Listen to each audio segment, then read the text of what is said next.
ஆதி என்னும் பராபரையே அன்பான மனோன்மணியே ஜோதி எனும் பஞ்சகத்தாலே சொற்பெரிய கரிமுகனே தேது நீக்கும் கந்தவளே திருத்துகின்ற குருநாதர்களே 18 சித்தர்களே பண்பான பரமசிவமே ஓதியே ஜோதிடங்கள் உரைப்பதற்கு நாரவிந்த வடிவாக நல்ல துணை ஆவீரே. உலகில் உள்ள தமிழ் பேசும் அனைத்து நல் உள்ளங்களுக்கும் மற்றும் ஜோதிட சான்றோர்களுக்கும் மூத்தோர்களுக்கும் ஆர்வலர்களுக்கும் மற்றும் இந்த காணொலியை காணும் உங்களுக்கும் ஆஸ்ட்ரோராஜின் இனிய நல்வணக்கங்கள்.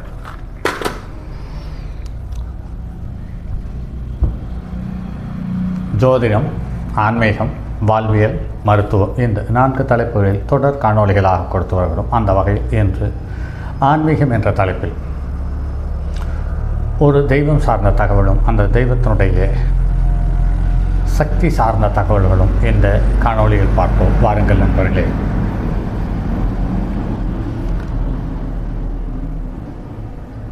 சகல தோஷத்தையும் சடுதியில் கட்டுப்படுத்தும் சண்டிகேஸ்வரனுடைய ஆலய சிறப்பு சார்ந்த தகவல் இந்த காணொளி உங்களுக்கு தருகிறது. சேங்கனூர் செல்லியன்னை என்று பெயர் பெற்ற ஒவ்வொரு திருத்தலங்களிலும் காணப்படும் சண்டிகேஸ்வரர் நாயனார் எவ்வாறு சிவத்தொண்டுகள் புரிந்தார் என்றும் அவர் சண்டிகேஸ்வரர் என்று ஏன் பெயர் வந்தது என்பது சார்ந்த தகவல்களை பற்றி பார்ப்போம். ஏனையா பசுவை கோளினால் அடிக்கிறாய், எல்லா உயிர்களையும் விட மேலானதாயிற்றே அது. சகல 33 தேவர்களும் வாசம் செய்யும் காமதேனு அது என்பதை நீ அறியவில்லையா என்று மக்களுக்கு இன்றியமையாத உயிர் மருந்தான பாலையும்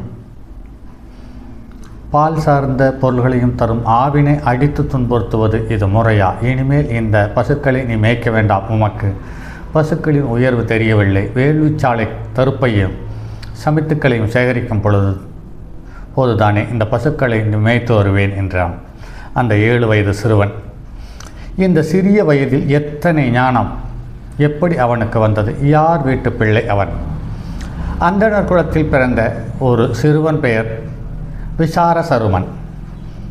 காசிய குல கோத்திரத்தில் உரித்த இச்சத்தன் என்பவர் தான் அவனுடைய தந்தையார். தாயார் பவித்திரை. அவன் பிறந்தது கொள்ளிடத்தின் தெற்கு மணியாற்றின் கரையில் உள்ள சேங்கானூர் என்னும் சிற்றூரில்.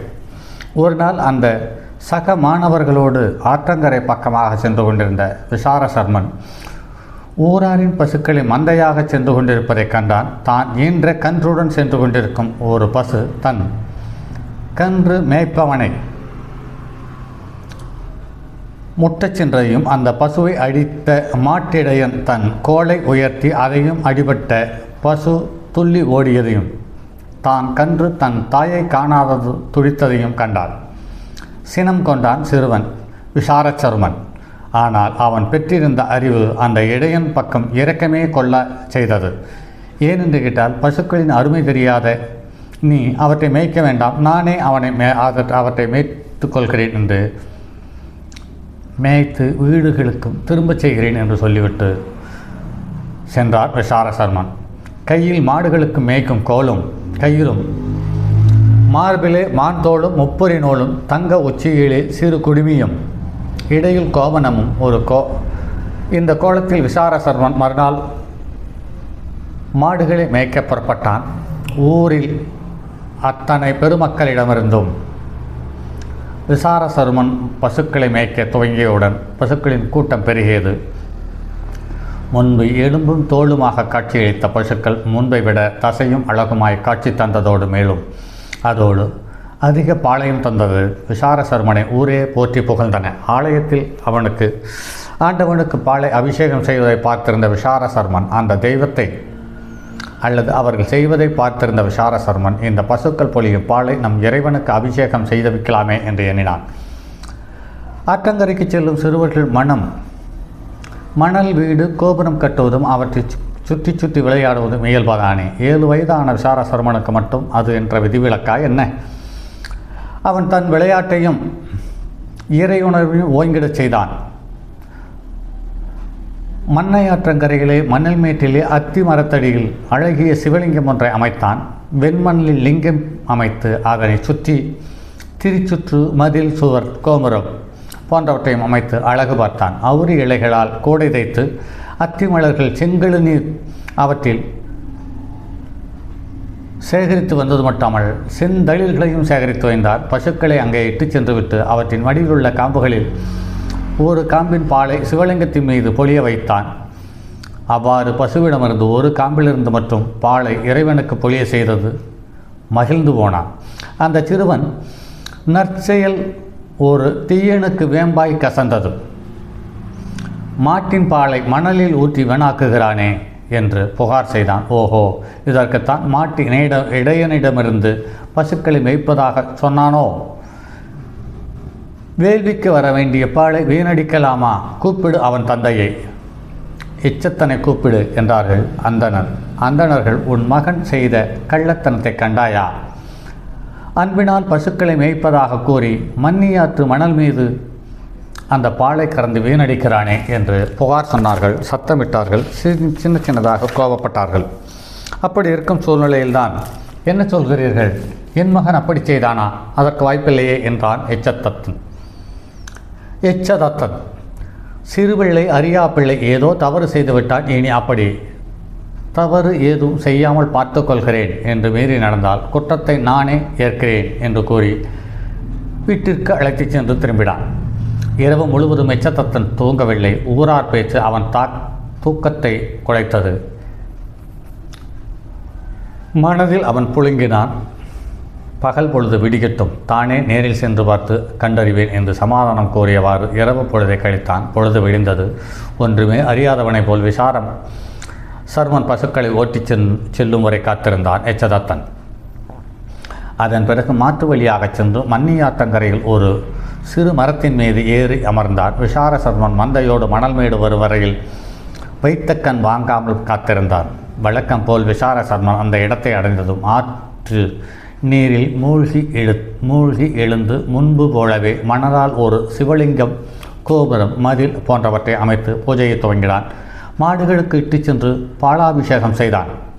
எச்சதத்தன் ஒளிந்திருந்து இதை அனைத்தையும் நேரில் கண்டான். கோபம் அனைத்தையும் பொங்கியது அவனுக்கு. மரத்திலிருந்து கீழே இறங்கி விசார சர்மனிடம் சென்று அவனை பலவாறு வசைமாறி பொழிந்தான். அச்சிறுவன் காதுகளில் எதுவும் விழவில்லை. ஆத்மார்த்த பூஜையில் ஆழ்ந்த நிலையில் இருப்பவனாயிற்று. சிவனிடம் சிந்தனையை செலுத்தியிருக்க சிறுவனை எச்சதத்தன் கைத்தடியினால் முதுகில் அடித்தான். அதையும் இந்த சிறுவன் உணரவில்லை. இறைவனுக்கு திருமஞ்சனம் செய்வதில் மூழ்கியிருந்தான். பாலை சேகரித்து வைத்திருந்த குடத்தின் மீது அவனது தந்தையினுடைய கவனம் திரும்பியது. பால் குடத்தை காலால் எட்டி உரைத்து உருட்டிவிட பால் முழுவதும் தரையில் வீணாக ஓடி மண்ணோடு மண்ணாக கலந்தது. இப்படிப்பட்ட இழிச்செயலை செய்திடும் கொடியவன் யார்? இறைவன் திருவஞ்சனத்திற்காக வைத்திருந்த பால் குடத்தை காலால் தள்ளியிருக்கிறானே என்று எண்ணிய சிறுவன் சற்று திரும்பி பார்த்தான். இத்தனைக்கு காரணம் தன் தந்தையை என்றிருந்தான்.